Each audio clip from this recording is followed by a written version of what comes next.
A big finish to the big game. Thanks for joining us. I'm Alyssa Carter, and this is ENN Now. And I'm JJ Stinn. The Kansas City Chiefs have won Super Bowl 58 in a thriller against the San Francisco 49ers. It took a late drive from Patrick Mahomes and the Chiefs in overtime to come back and win from a 10-point deficit.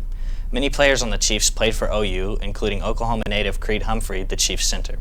This is now Humphrey's second Super Bowl, while players like Blake Bell and James Winchester, who played for OU, have picked up their third. Heading into the NBA All-Star break, the OKC Thunder made a big move to acquire former All-Star Gordon Hayward. Hayward comes over from the Hornets, and the Thunder sent guards Trey Mann, Vasilij Micic, and forward Devos Bertans, along with multiple second-round picks to attain him. Hayward was in OKC for the last game, a win against the Kings, but Thunder fans will not see him play until after the break.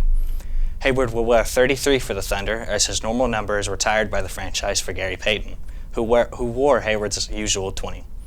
The Thunder also signed center Bismack Biyombo to a minimum deal. The Pokes and the Sooners faced off in Bedlam this past weekend in Norman in an exciting game that OU won 66-62. It was decided by late-game mistakes from the Pokes. OSU fell to 2-9 in the conference, while OU rose to 6-5. The two teams will see each other again in Stillwater on February 24th.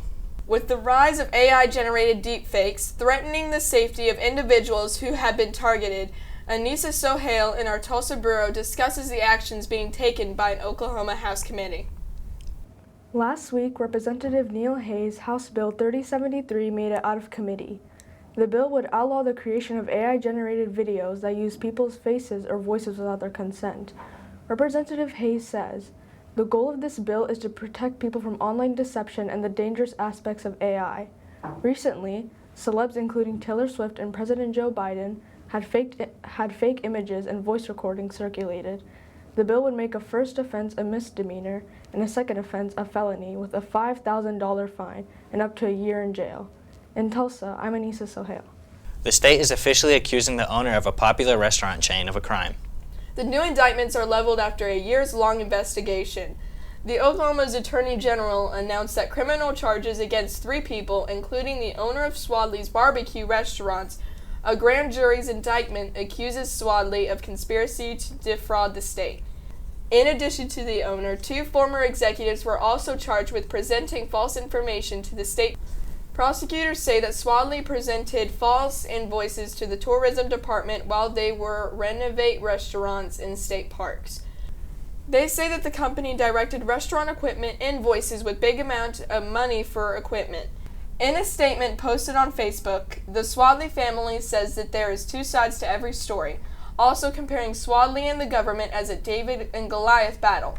Swadley's is also suing the state over their canceled contract, saying that they are owed millions over what they say were politically motivated decisions. The family of Toby Keith says they will have a private funeral for the country singer this month. Angel Santana in our Tulsa Borough joins us with more on Toby Keith's death and legacy. According to Toby Keith's social media accounts, the family will have a private funeral mid-February for family, band, and crew only. A memorial service will be held later. The country singer from Oklahoma died last week at 62 years old. He had been battling stomach cancer since 2022. In the early 90s, Keith gained popularity with his song "Should Have Been a Cowboy" and went on to make 20 #1 Billboard hits. Reporting in Tulsa, I'm Angel Santana. Despite the cold, there are still fun things to do and check out around Oklahoma this week. Renee Collins at our Tulsa Bureau has the latest on the community calendar. Tulsa Oilers hockey is back on the ice at the BOK Center on February 16th. For the theater lovers, Mean Girls the Musical will be at the Tulsa Performing Arts Center February 24th and 25th. Over in the Oklahoma City area, Wicked will be at the Civic Center February 21st through March 10th. At the Paycom Center, Monster Jam, a monster truck show, will be there February 17th and 18th.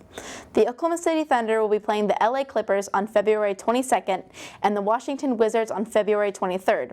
Finally, for all Epic students, Epic's first talent show, Epic's Got Talent, will be taking place at Quest Church in Norman on February 23rd. If you're interested in showing off a talent of yours, you can sign up on the Epic website. And that's everything on the calendar so you can have an epic week. That's all the time we have for today. Thanks for joining us. Be sure to keep checking our website and social media pages for more news from our team of student journalists.